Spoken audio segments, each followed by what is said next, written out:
The story of Joseph Smith's 25th 14-year-old plural wife next on Polygamy, What Love Is This? She was born into polygamy. Her family followed the teachings of Joseph Smith, including plural marriage. Like many young girls, she had been promised to a man who was her father's age, but she ran away. That girl was me. I was lost. Then Jesus Christ found me. I found real freedom. He is a shield to all who will take refuge in Him.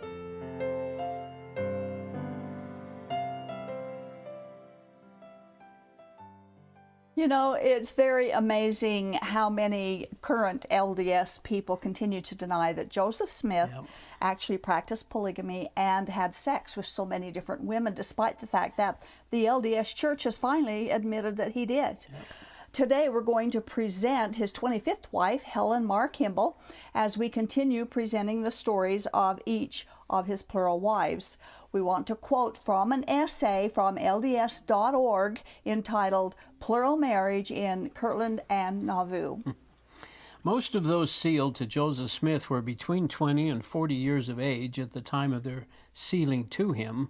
The oldest, Fanny Young, was 56 years old. The youngest was Helen Kimball, daughter of Joseph's close friends Heber C. and Violet Murray Kimball, who was sealed to Joseph several months before her 15th birthday. Marriage at such an age, inappropriate by today's standards, was legal in that era, and some women married in their mid-teens. Helen Kimball spoke of her sealing to Joseph as being for eternity alone, suggesting that the relationship did not involve sexual relations. After Joseph's death, Helen remarried and became an articulate defender of him and of plural marriage. So we see that the church has admitted that he had this wife and that she was 14 years old, but they said several months before her 15th birthday, which makes her 14. Why didn't they just say 14? They're just trying to tone down actually what he did. It would have been more like marrying a 9-year-old girl today, a 14-year-old in those days. Now, Helen Kimball is probably one of the best known and one of the most talked about wives of Joseph Smith's many wives, and that's probably because of her age and the method that Joseph Smith and her father used to coerce her into this marriage. And in the process of this coercion, Helen Kimball was completely brainwashed into polygamous Mormonism, and she remained brainwashed until her death. Now, again, primary resources that we use for our information is In Sacred Loneliness, written by Todd Compton, and Nauvoo Polygamy, written by George D. Smith, and Mormon Polygamy, which was written by Richard Van Wagoner. All excellent places for our viewers to go and get documented information about this. Joseph Smith's polygamy. Now, LDS.org claims that Joseph Smith's marriage to Helen Kimball was okay because in those days it was not unusual for a 14-year-old or for young teens to marry. Actually, it was very unusual for girls that young to get married in those days. And to add crime upon crime, Joseph Smith was nearly 3 times her age. She was his 25th wife. Why so many wives? And he threatened her to comply, even though initially she admitted that she was sickened by his proposal. No LDS historian can make this garbage smell any better. Now, the U.S. Census, and we have a copy that we want to put up on the screen, the U.S. Census data shows that in the 1850s to the 1880s, the average age of married for a female was 23 years old. Wow. It wasn't normal for a 14-year-old to be married, so obviously it happened, but it was rare. Now, although Helen stated that she was deceived into marrying Joseph Smith, she later became one of the most loyal and faithful, fanatical supporters of Mormon polygamy. She often sat in judgment against those who complained about or abandoned the practice. So let's begin her story. Helen was the daughter of Heber C. Kimball and his wife Violet. She was born in 1828. She was the 3rd child in a family of 9 children, and although other female babies were born in the family, Helen was the only daughter that survived. And of course, in those days, a lot of babies did die in their infancy. In early 1832, Heber Kimball and his wife were baptized into Mormonism. They sold their property. And, this happened with so many of the converts in those days. They sold their property in the fall of 1833 and moved to Ohio. Now, Heber would frequently travel with Joseph Smith, and they eventually became a very important Mormon family. We quote from page 489. Yes, of Todd Compton's book. On February 18th, 1835, Heber was called to be an apostle. The apostleship was not originally a central position of church government. The office soon grew in importance, and in 10 years, Heber would be the second most prominent church leader. The Kimballs thus became a general authority family. And the Kimball name has been very Mormon ever since. In September of 1839, Heber was sent on another mission, and to England this time, and his family was extremely upset that he had to leave them again. During that time, there was severe poverty and illness, especially malaria, going around, and her mother became very discouraged, and she just wanted to move back east where they had come from. And of course, that would mean that her husband had to give up his apostleship. Oh. We read from page 493. You're pronouncing it Velate? Velate. I believe that's how you pronounce it. Velate must have realized this, but still wanted to leave, is surely an indication of the degree of hardship she was facing. Possibly she had seen her children dying in Nauvoo and was worried about malaria. And of course that was a big concern. And then with her husband being gone and so many children and poverty, it was hard. And even though life was very hard in those times, the Mormon faith itself made life even more difficult because the husband was often forced to leave his family in the middle of strife and illness and troubling poverty. And for long periods of time, the families and the children, of course, suffered most when their fathers were called away on missions. And sometimes Smith would marry the man's wife while he was gone on a mission.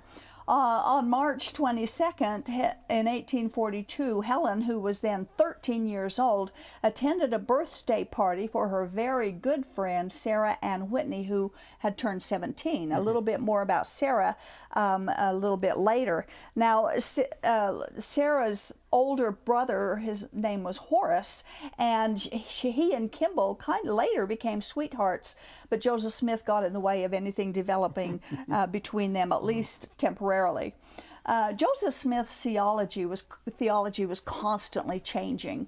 In 1842, he developed an endowment, drama, and ritual, which included a doctrine of exaltation, meaning that men can become gods.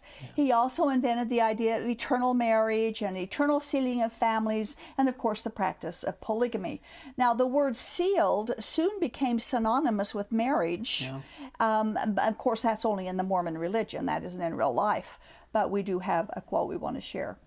Heber, one of Smith's most devoted disciples, was one of the first to receive these revelations, though plural marriage would try him almost beyond endurance.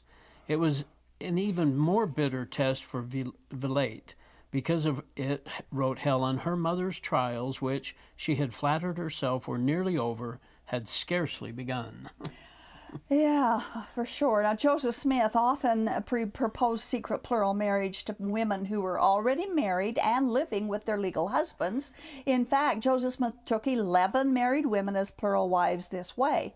And Joseph Smith approached Heber C. Kimball one day and demanded that Kimball give his wife to him. He claimed that God had said Joseph Smith was to take her for himself. Another quote from page 495. It was no less than a requirement for him to surrender his wife, his beloved Velate, and give her to Joseph in marriage. Heber naturally was paralyzed and initially unbelieving. Yet Joseph was solemnly in earnest. Heber's first impulse was to turn down the requirement with no further discussion. At that time, he doubted Joseph's motives and the divinity of the revelation. Well, it's too bad he didn't keep on doubting him, Wish he isn't had. it? I Wish he think had. sure would have been different. His mental agony lasted for 3 days, and finally he was asked to choose between his loyalty to Mormonism and his love for his wife. And it was too bad that Mormonism and Joseph Smith won. Heber presented his wife to Joseph Smith, and then Smith, it is said, wept with tears of joy at this proof of Heber's devotion. He told Heber that that was all that was necessary. It had just been a test. He did not have to give up his wife to him. But Smith had said, God said to do this, right? That's right. So he lied about God. So, another thing, what do they think they're doing, passing around a woman, a man's wife, as though she was a sack of corn? The Bible says when a man gets married, he is supposed to cling to his wife, not give her up on the demand of some man. false prophet. And it's not unusual for a false prophet to demand something very difficult from a loyal follower just to find out how much he can get by with. Many polygamy group leaders have done that. Warren Jeffs frequently gave tests of loyalty, and frequently it involved a man and his wife and families, just like that. Now, the next test that Smith was going to give Heber was almost as difficult as the first one. He proceeded to teach him the principle of plural marriage. Another quote. At first, Heber thought of marrying 2 elderly sisters, the sisters Pitkin, who would cause Valete little, if any, unhappiness. I don't know if they were ugly or not. I don't know what the unhappiness was. But Smith had already selected Heber's first plural wife, Sarah Peak Noon. Heber reluctantly agreed, and finally, to add to the trial, Joseph commanded Heber to keep the plural marriage secret, even from Valete, for fear that she would not receive the principle. Well, the first problem here is secrecy has no place in God's kingdom. Secondly, notice it was Joseph Smith who picked Heber's wife for his second wife for him. And third, this proves that it's a myth that the first wife in a plural marriage can be considered when choosing another wife. This was an even greater test for Heber because now he was faced with deceiving his kind and faithful wife whom he loved, and he felt that this was more than he was able to bear.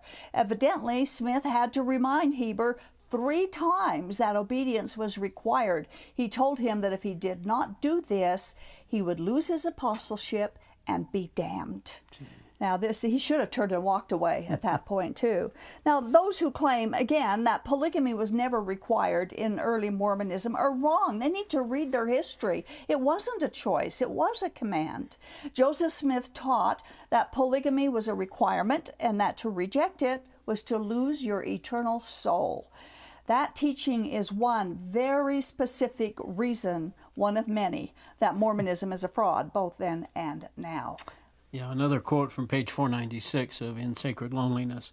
Once one had accepted him as a prophet, one had to comply or accept damnation. Heber thus was hesitant and deeply troubled, but nevertheless married Sarah Peak Noon in early 1842 without telling Valete. However, this caused him to display anxious and haggard looks. He was sick, could not sleep, would wring his hands, and weep like a child, and Valete was mystified with his behavior. His behavior, which was evidently odd for him. Now, of course, no one in their right mind can truly believe that this sort of thing is commanded by God. How can they believe God would do this to a marriage?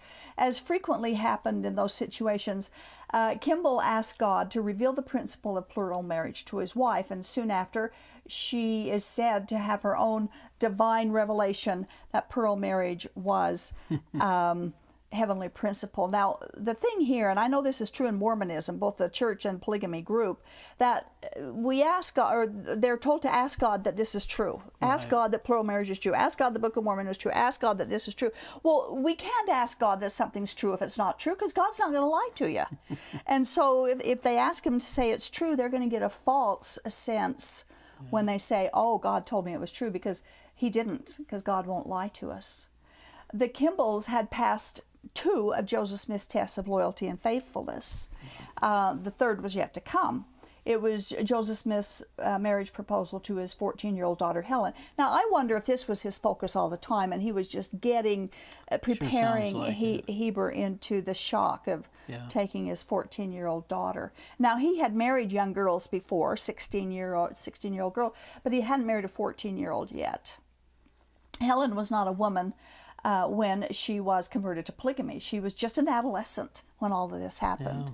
And polygamy entered her life, her own personal life, when her father asked her a question in early summer of 1843. Helen herself told the story of her marriage to Joseph Smith, so we do have a first-hand account of it. We quote part of it. Yeah, without any preliminaries, my father asked me if I would believe him if he told me that it was right for married men to take other wives.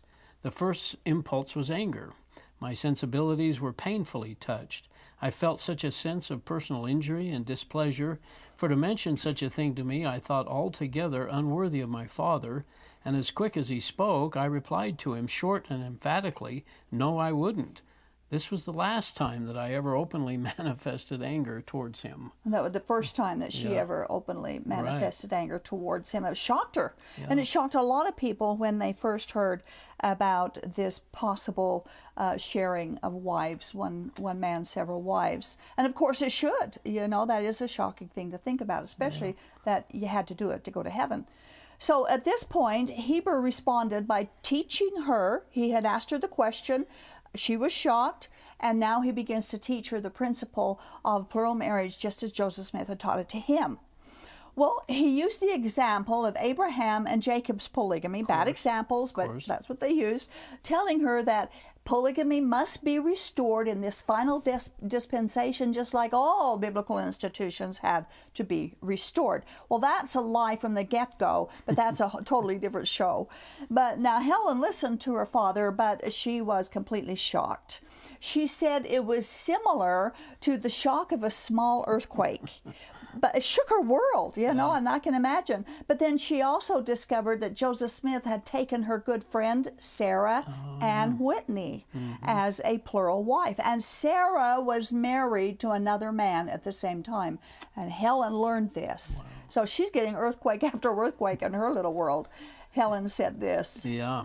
This astonished me beyond measure. However, before introducing Helen to the subject of her possible marriage to Smith, Heber had apparently already offered her to the prophet. Now that should make you gasp, right?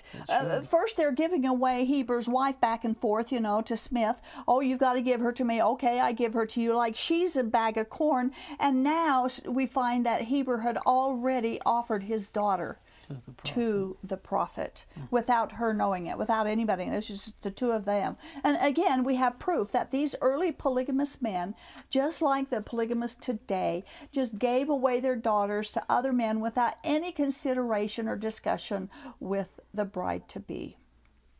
It was at that point that Heber asked Helen if she would become Joseph Smith's plural wife. Now, this poor girl had received shock after shock, and now she's pushed into an adulterous relationship with her prophet. She trusted her father implicitly, as young girls should be able to do, but unfortunately, trusting this father was a very dangerous thing for this daughter. She described her emotional distress during that time, and we quote, "He left me to reflect upon it for the next 24 hours. I was skeptical, 1 minute believed, then doubted. I knew that he loved me too well to teach me anything that was not strictly pure, virtuous, and exalting in its tendencies, and no one else could have influenced me at the time or brought me to accept of a doctrine so utterly repugnant and so contrary to all of our former ideas and traditions." And that's where she should have stayed. You know, it was repugnant, and it is repugnant. Even still today, it's repugnant. And they gave her 24 hours to make up her immature 14-year-old mind, pressure and coercion by both her father and the prophet. The next day, they brought in the big guns, you know. Here comes Joseph Smith, and he comes to explain the law of celestial marriage to her and to propose to her. We quote. This is so good. Excuse me. "After which he said to me, 'If you take this step, it will ensure your eternal salvation and exaltation, and that of your father's household and all of your kindred. This promise was so great that I willingly gave myself to purchase so glorious a reward. As in the case of Sarah Whitney, Joseph gave the teenage daughter responsibility not only for her own salvation, but for that of her whole family. Isn't that awful? That's selling salvation, and no one can do that. And of course, Helen's mother was none too pleased with this illegal proposal of marriage. In fact, Valete calls it suffering, a thorny path, certain misery, but said if she was willing to go through it, she would say no more. Now, I thought Valete had already gotten from God that this was a heavenly institution, and now she's calling it suffering and a thorny path.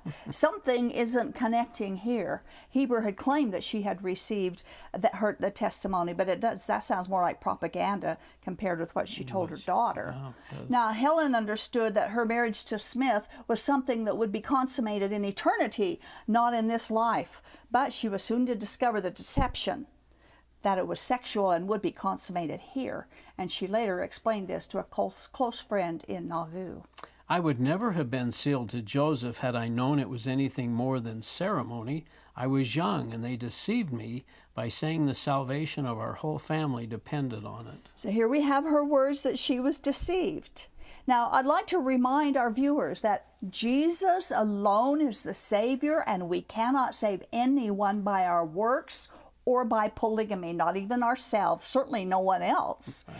It's nonsense like this that causes people who leave Mormon or Mormon polygamy to hate God.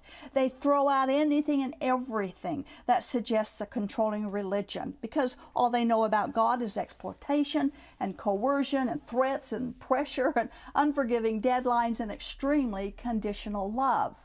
But that is not who God is. Well, giving Helen a deadline to agree to become his plural wife was precisely what he did to 16-year-old Lucy Walker. We did her a few weeks ago. He told her that if she didn't make up her mind within 24 hours, the door would be closed forever and she would lose her chance to enter eternal glory. Now, they do the same thing today. Yeah, they do the same today in polygamy groups. Really? Oh, you bet they do. Your salvation depends upon it. You've got to make the decision. You've got to decide. The door will be closed. Forever. Forever, yeah. It's awful. Oh, terrible. Again, polygamy was a requirement in those early Mormonism days of polygamy, and it was not always a free choice, as we've already seen with Heber being able to not choose his second wife, and now his daughter, 14-year-old daughter, being coerced into polygamy. So on May 20th of 1843, 14-year-old Helen Kimball was married to Joseph Smith for time and eternity. Helen was young, and she was now restricted. Her freedom severely limited, and she was isolated from kids her own age, friends her own age, and she described the isolation, that she had understood the marriage to Smith would be for eternity only, and that she would be free to marry someone else for time, but she'd been deceived. Her social activities and friendships were now restricted. She wrote about it in her diary, referring to herself as having a sickened heart, that she was like a fettered bird with a wild and longing heart. We quote what she said. In the winter, there were weekly parties at Joseph Smith's mansion house, and once William Kimball attended while Helen was denied permission to go. The reason, she wrote, was that my father had been warned by the prophet to keep his daughter away from there. Helen was upset and dejected at being kept home, and even felt rebellious and resentful toward her revered father. Now, William Kimball, of course, would have been her brother, whom he was told to watch out over her, that she couldn't go out and have friends and go into these social activities, which, of course, again, is something that the polygamy groups will do. They'll keep you away from other people, because you can be influenced negatively. Sure. And you get discouraged easily, and who knows, you might turn around, walk away, and they couldn't have that. They wouldn't want that. Helen didn't have to suffer very long this way, because just a year later, Joseph Smith was killed. And just a few months later, Heber, Kimball, and Brigham Young began marrying many plural wives, and by February of 1846, Heber Kimball had taken 35 wives. He had a total of 45, just like Joseph Smith and Brigham Young, who claimed they hated the idea of polygamy when they first introduced to it, but we find that their actions speak louder than their words of protest, because they all embraced polygamy with a great zeal. Look how many wives they had. How selfish. And, It's awful. It is awful. Yeah.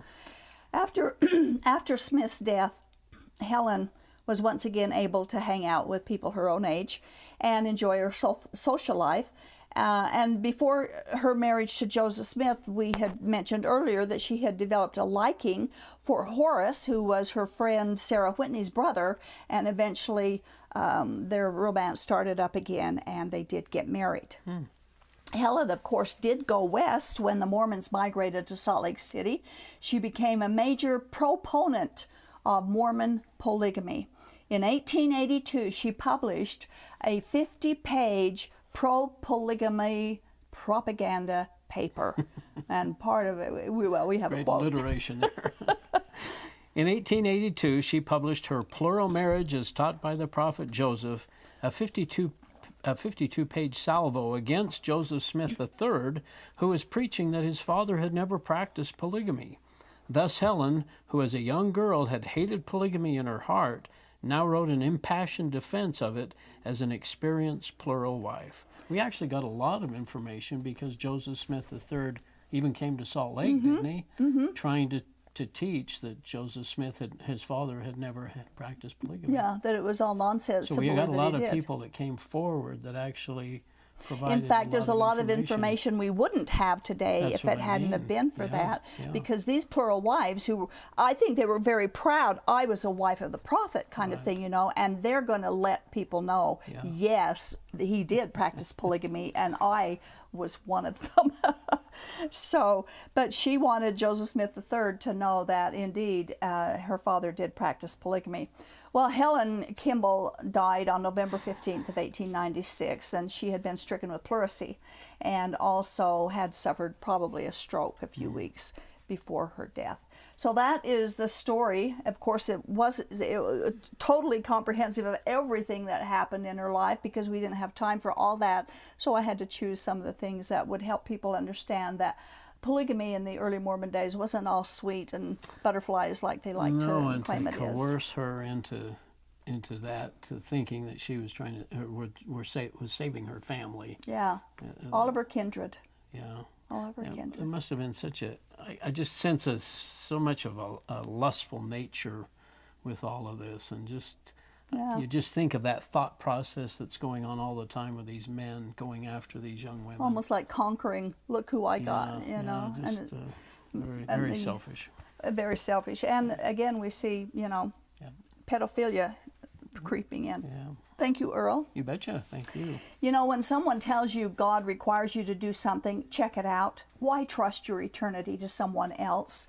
For this very reason, God tells us to test everything and hold on to the good. Polygamy was never a divine revelation or a requirement, and it isn't good. Cults flourish because of biblical illiteracy. Don't be deceived. The only person who deserves our trust is Jesus. And Jesus said the works that God requires is to believe in and trust Him. That's it. If the Kimballs had studied for themselves what God requires, they would never have settled for polygamy as being their ticket to heaven. But that's what the polygamists did then, and that's what they still believe. But Jesus Christ died on the cross so that those who believe would not perish but would be saved. We urge polygamists, you don't need polygamy. All you need is Jesus.